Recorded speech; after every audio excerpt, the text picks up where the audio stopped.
আজি মই healthy egg ৰোলৰ recipe এটা দেখাবলৈ লৈছোঁ। এগ ৰোল বনাবলৈ সাধাৰণতে ময়দা ব্যৱহাৰ কৰে, কিন্তু ইয়াতে মই আটা ব্যৱহাৰ কৰিছোঁ।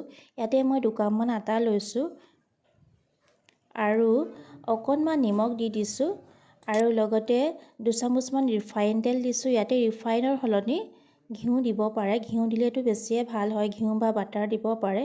আৰু লগতে এইখিনি সানিবৰ বাবে উতলা গৰম পানী ব্যৱহাৰ কৰিছোঁ আৰু এইখিনি ধুনীয়াকৈ মিক্স কৰি লৈ এয়া কচি লৈছোঁ আৰু কচি লোৱাৰ পিছতে 10-15 মিনিটমান সময় এইখিনি ঢাকি থ'ম।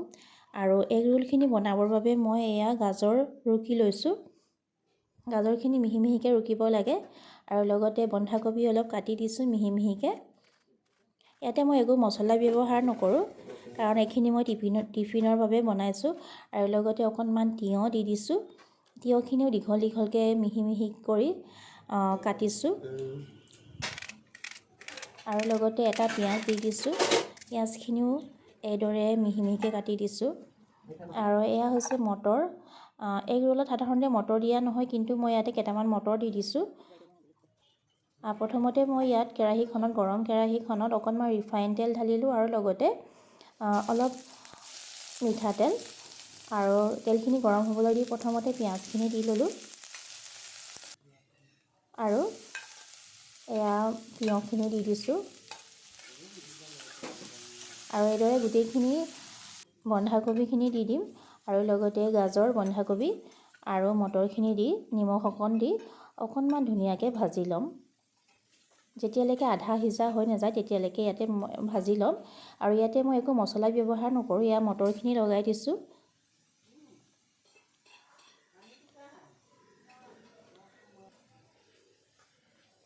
এইখিনি এগ ৰোল ল'ৰা ছোৱালীক টিফিনত দিবৰ বাবেও সুবিধা হয়। আৰু ভাজিখিনি হোৱালৈকে মই 2টামান ডিম ইয়াতে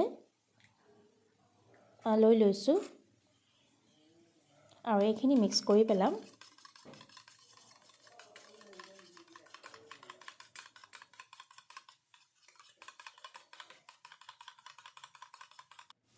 পোন্ধৰ মিনিটমান পিছত এয়া মই ঢাকনিটো খুলি দিছোঁ আৰু আটাখিনি বহুত কোমল হৈছে আৰু এইদৰে কোমল হ'লে খাবলৈও ভাল লাগে।